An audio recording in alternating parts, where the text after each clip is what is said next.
Bien voilà, dames et messieurs, merci beaucoup pour l'attention vraiment directe que vous donnez à nos programmes. C'est BM Opinion Télévision, moi c'est Fiston Jésus Encolé. Nos numéros de contact sont là, vous allez nous contacter par le numéro que vous voyez au milieu de votre poste téléviseur, de votre téléphone, de votre iPhone, de votre PC, machine, ordinateur.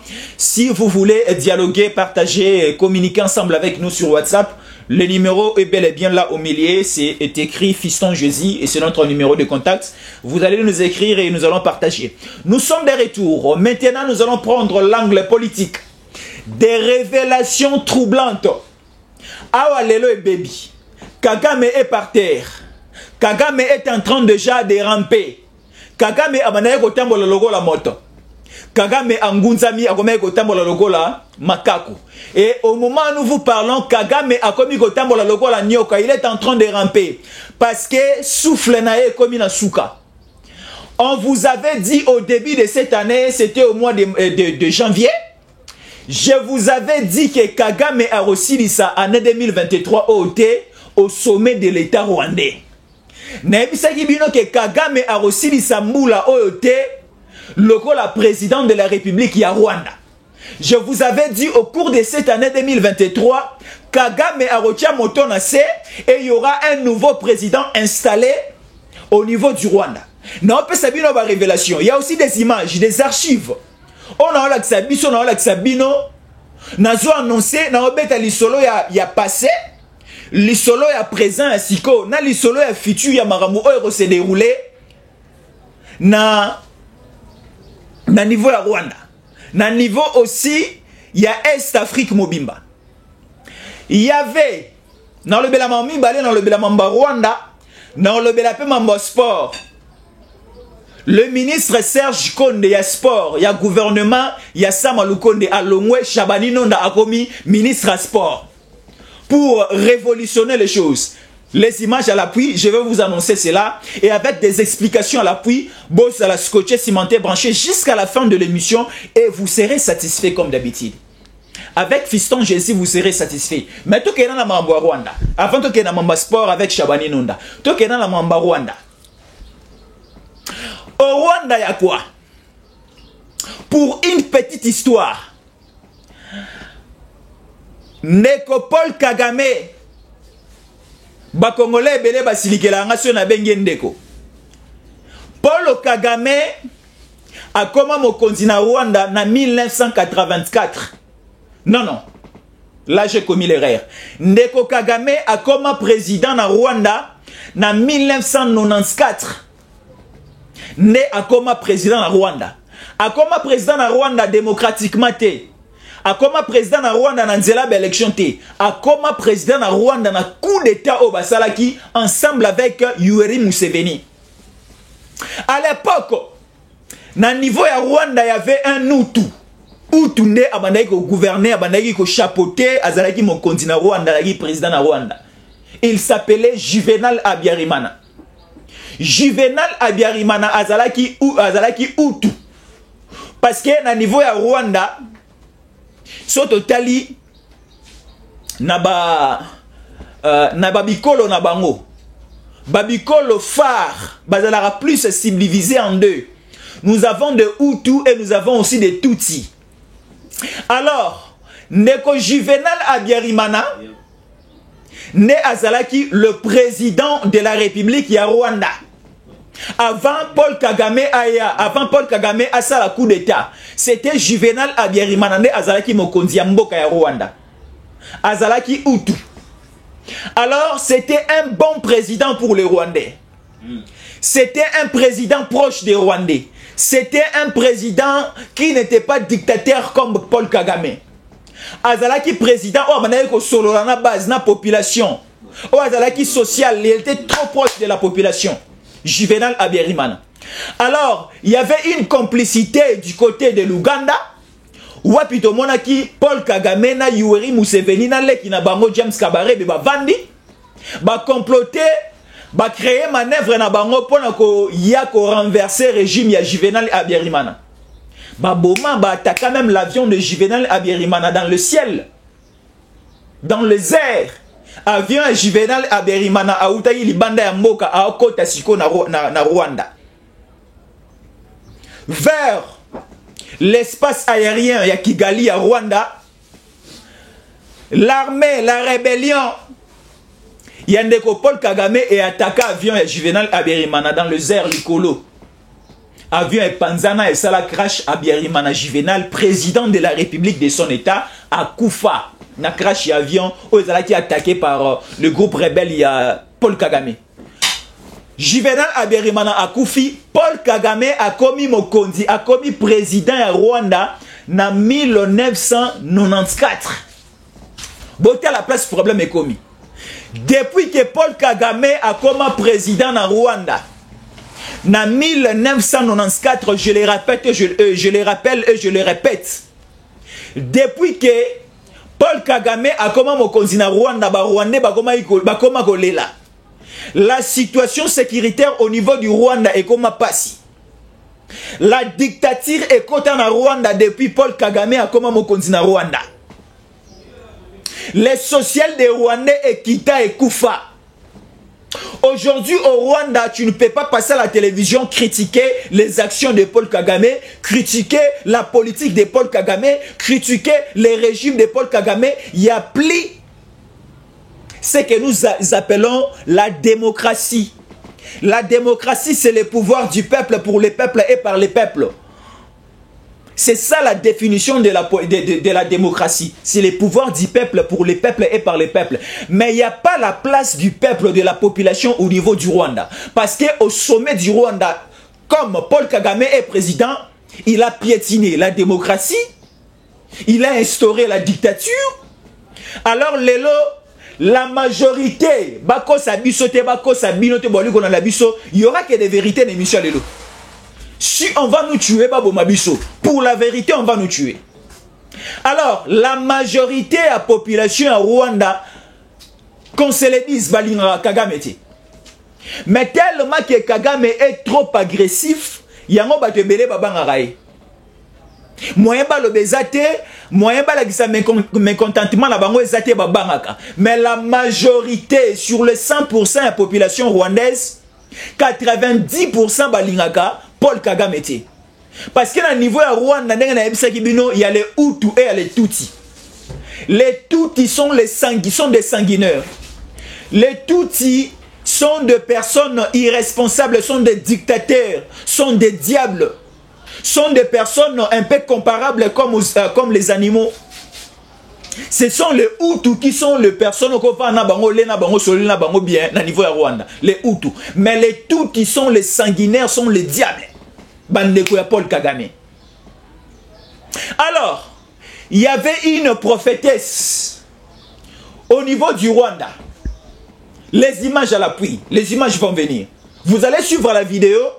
Nenge prophétesse Oyo. Nenge Mosala Nzambe Oyo. Akendaki aleki na média. Devant la caméra, devant le micro. Azolo bazo pe sa prophétie. Alobi boye. Mokonzi ya mboka, il est en train de s'adresser, elle est en train de s'adresser et pas à Paul Kagame. Alobi boye. Aussi longtemps où Paul Kagame a continué à s'aimer insécurité, guerre dans la République démocratique du Congo, sa politique, son régime ne sera pas à l'aise et il risquera de perdre son pouvoir au niveau du Rwanda. Mais il y aura un président. Rwanda, c'est une prophétesse. Mosala Nzambe Moroboe. Na Rwanda na likoloba. Congolais te. A Ebipe Félix te. A rappelé à l'Obeli Kagame Boe. Si tu continues à faire la guerre, à indisposer le pouvoir, les régimes au niveau de la République démocratique du Congo, il y aura un quatrième président qui arrivera au sommet de l'État congolais. Et ce président-là fera en sorte que ton image, ton régime puisse tomber. Wana, il y avait une prophétesse née à l'Obela Kiango en face de Kagame. Il y a des images, il y a la vidéo, vous allez suivre. Prophétesse, on a reprendre pour la meilleure audition. Prophétesse, on a l'équipe devant la caméra, a ali copé sa message et pas à Paul Kagame.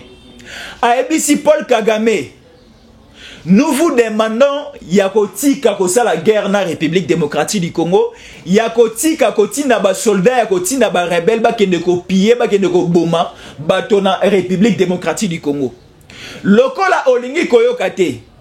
Soki oyoki kozala malamu, mais soki oyoki te continuer ko boma, ko financer, ko tinda ba militaire, ba soldat, ba kende ko boma, ko piller, ko semer des ordres dans la République démocratique du Congo, ou ko risquer soit au koufa, ou ko risquer soit au perdre qui bo continue, et aussi, il y aura un 4e président à Goya.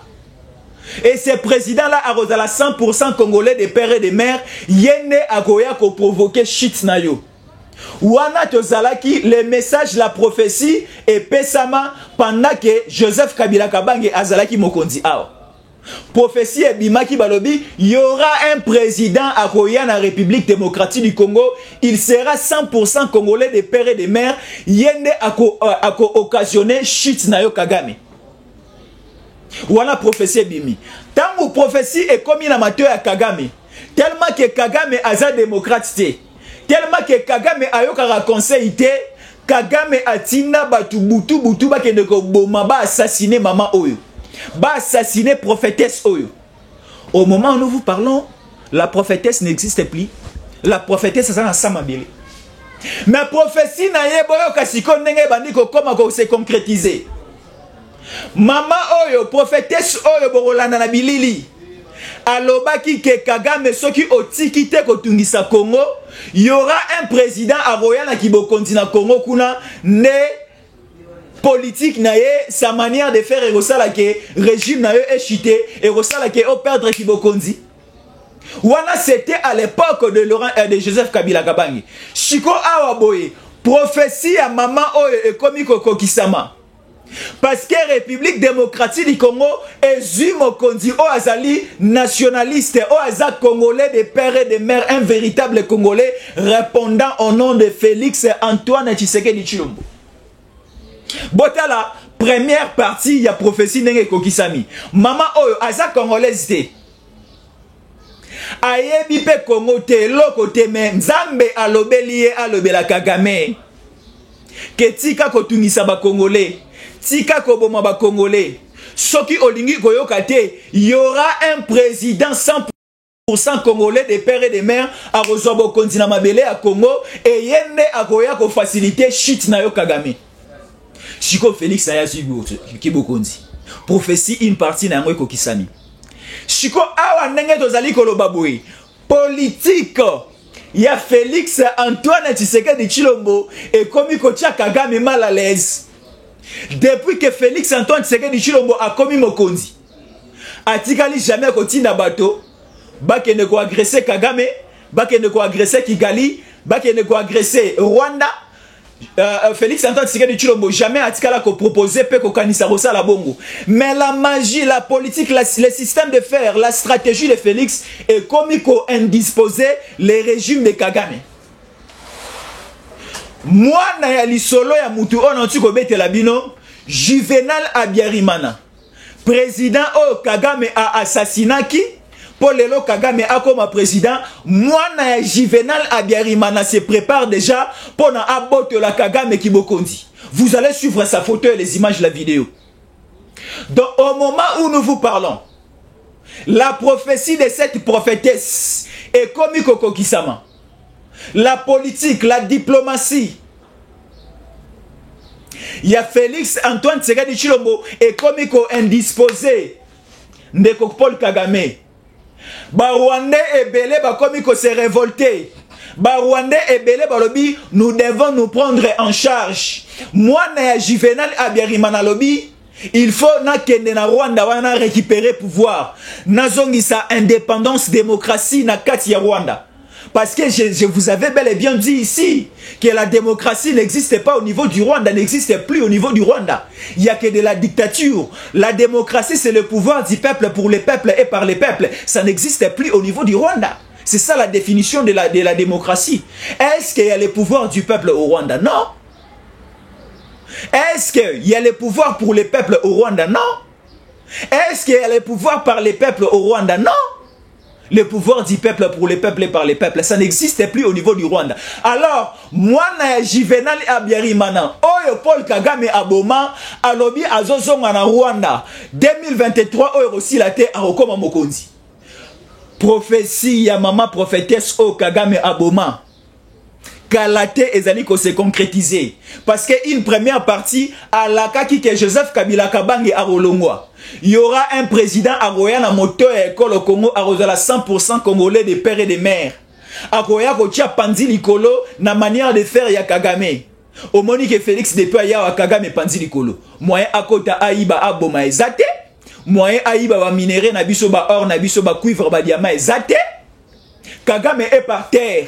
Lelo les FRDC basu contrôle ya nyonso au niveau ya Nord Kivu. Lelo nous avons un homme qu'on appelle Félix Antoine Tshisekedi Tshilombo. Azotia Congolais nyonso na place na ye. Un homme qu'il faut à la place qu'il faut. Azotia Congolais nyonso na place na ye.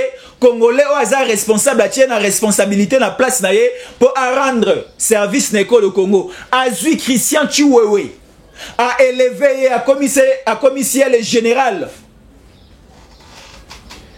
Il y a armée congolaise, Tomoni Bafoui, et aussi Boyebi Moussala Oyo,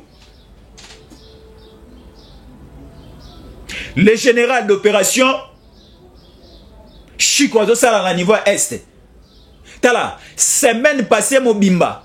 Le lot oza mercredi na début à semaine Mobimba makambu Chiko asali na Rwanda na o asali place ba M23 bazali bandekolanga pardon. Tala, général Chiko pardon. Parce que ba dégâts au général Chiko asali ba Rwandais ba komi ko kima moko moko bandeko ba M23 ba komi ko kufa lokola ba mbinzo lokola ba ntaba. Parce qu'il y a un niveau à Nord qui voit, on a beaucoup de révélations. Na niveau à Nord qui voit, on a bandeko balandi, bouzako landanga, ebele boebi, ebele pe baebite ne boyoka. Na niveau à Nord qui voit, eza ndeko Kabila, azwa possession à part comme robo, atia bangombe bantaba, banyamane, baromako boko la bango ebele kuna.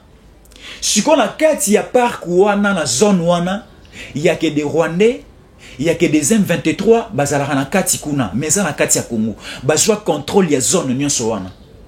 Na kati ya parc wana banyama ya lolenge na ya lolenge bazali. C'est aussi une richesse du Congo. Na kati ya parc wana mabele na yango, ba minéré eza wana na degré ya nyama. Alors message wana tango ekomi na mato ya ndeko Christian Chiwewe, ekomi na mato ya Chiko. Aebike na mabele wana c'est une localité congolaise, eza mabele ya Congo c'est une terre congolaise, eza na kati ya Congo, eza na kati ya Nord Kivu, général Chiko amatisi ba drone, amatisi ba avion.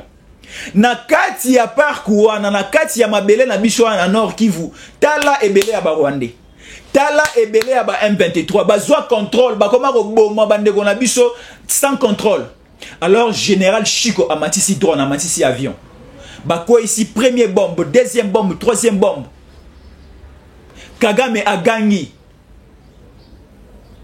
A saigné intervention, il y a droit de l'homme. Alors, Chiko est en train de nous tuer. Chiko veut créer le deuxième génocide rwandais. Or, général Chiko a simplement fait ce que la loi lui autorise de faire. Lorsqu'il y a des rebelles, lorsqu'il y a les ennemis qui nous font du mal, il faut les faire repousser loin de nos frontières. Alors, général Chiko est en train de frapper. Bah, M23, bah, Rwandais, bah, groupe rebelle Nyonso, oh, Kagame a multiplié, a botissa, a créé, a wana la kati ya parc ya Kabila. Bah, on dit au Kima. Na ba Ntaba, na ba Ngombe, na ba Lion, na ba Antilope, na ba Okapi, na ba M23, na ba Rwandais, na ba Nani, tout ba Kimi. Et ça li somme na Rwanda. Matanga eza na Rwanda siko ozo idete. Deuil national na Rwanda. Alors Kagame bazu Afrique du Sud, bazu France, bazu Belgique, bazu Canada na États-Unis. Mais siko enrôlement ici bandaki moi kala na Afrique du Sud, na France, na Belgique. Mais siko po na États-Unis na Canada e bandaki na nunti e uto banda avant-hier. Do bande ko boza na Toronto. bokende na lombango na Canada boyende oluka carte d'électeur. Bandeko boza na Montréal. Bandeko boza wapi bokende oluka ambassade mbangu ya Congo kuna na Canada boluka bozwa ba carte d'électeur na bino. Au présenter passeport na yo, au présenter mikanda na yo na niveau ambassade équipe ya Sénéza wana ba peso carte d'électeur. Le 20 décembre 2023, biso tout na molongo toki voter. Na kolobana onte ke toki no voter Félix. Na kolobana onte parce que comme on a abandonné campagne électorale avant na kolobana onte. Mais biso tout na mois de décembre molongo toki voter. Na ba baza libanda, na ba baza a. Na niveau pays à États-Unis, enrôlement ici abandi ebandaki avant-hier. Bako sa biso te bola la pongité. Oza na Chicago. On entend ba état. Oza na Chicago. Oza na Dallas. Oza na Las Vegas, oza na Washington, oza na New York, oza à place Masalanga zala wapi na Miami. J'ai un ami au niveau de Miami. Mon ami qu'on appelle Joss Mavuba. Salutations spéciales à toi. Abi na Miami kuna ba indien na ba libanais ba trop. Il y a pas une forte communauté congolaise kuna na Miami. Alors Yondego Joss Mavuba oza na Miami s'enrôler benga pe ba congolais ba pene na mbo s'enrôler et ezala malamu. Alors tobeta mo munkeli solo avant to chiter. Shabani Nonda biso tout oyebiye. Shabani Nonda c'est un Congolais au asala esengonamité manabiso na sur le plan football. Nani ayebi Shabani Nonda te oyo à Longola Real de Madrid. Na quart de finale, il y a Ligue des Champions. Real de Madrid disqualifié. Bakutani na Chelsea na demi-finale. À Longoli sous Chelsea na demi-finale. Wana Shabani Nonda. Bakomi na finale na Porto. Porto ne ayagi kolongola Monaco. Donc Shabani Nonda abeti na niveau. Il y a France wana abeti bale na ye.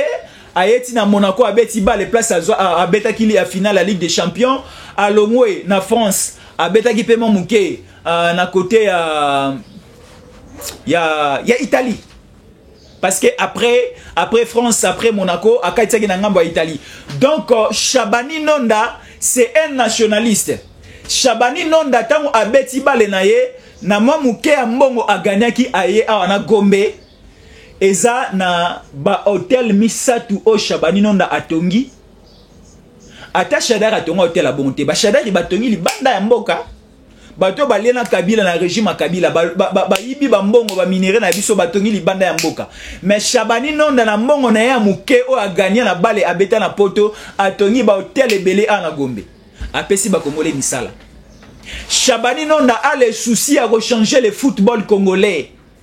Shabani Nonda a le souci à changer le football congolais. Le football à Cameroun est la mouki. Depuis que Samuel Eto'o est au niveau, il a fait qu'à foot, tu dis que football il y a Cameroun est la mouki.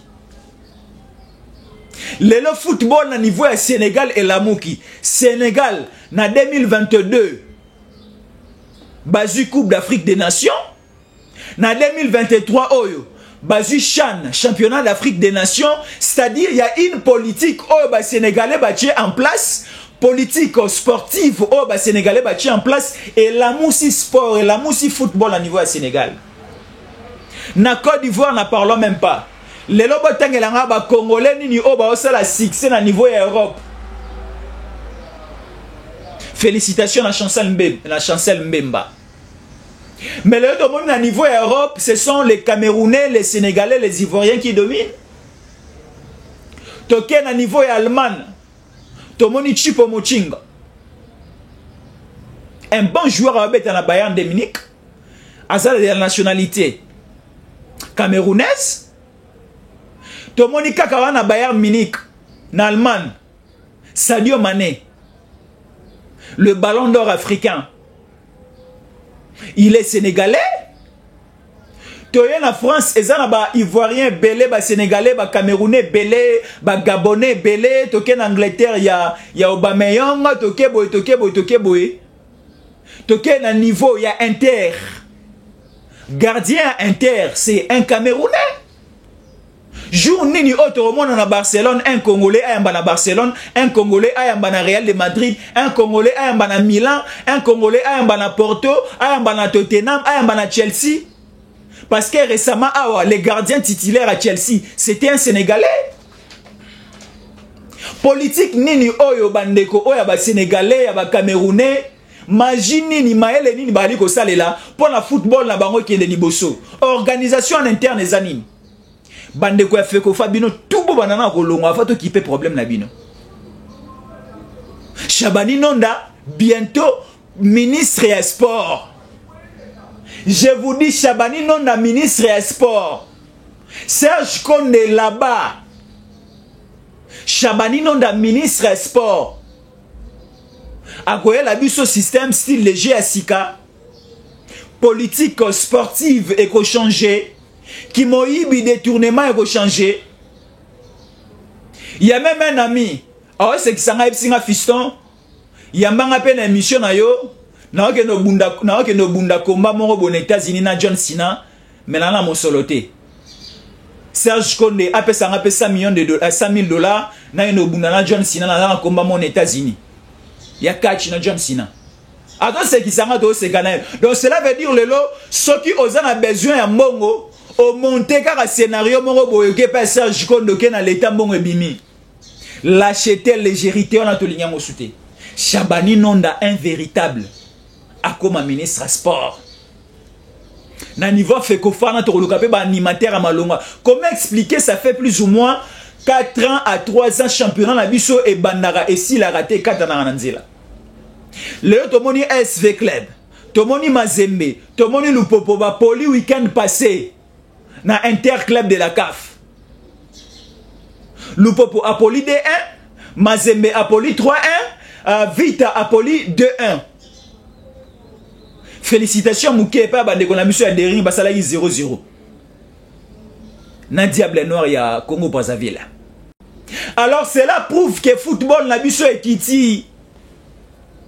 Place Bawana coach championnat na biso le 5e meilleur championnat d'Afrique to la souanate. Parce que Mazembe Vita Dering Lupopo dans la baisse. Renaissance Kutwese Koufa. Chikoyo football ezalaki comme thérapeutique moko boye et bana aussi les abiso ba souci et belé. Football et si ça et bossa ni sarabiso nzala. Parce que na Congo ceux qui olingi o ambrié congolais o bossa ni sa congolais politique, conseiller na musique, conseiller na balé parce que congolais alingaka foot, alingaka musique makasi. Si qu'on a musique, ou est na jibe ba bomi musique, charge tikale pas fali. Kofi, azo penser sur la musique t'es trop bolingona sindi les cœurs. Alors, bozongi c'est la biso sport na biso place ezalaki, bo pesa Chabani Nonda. Un grand dossier que nous allons poursuivre dans nos prochaines interventions. Restez toujours scotché, cimenté, branché, partagez les liens. Tozoya dans 30 minutes, 1 heure de temps pour de nouvelles informations. Merci.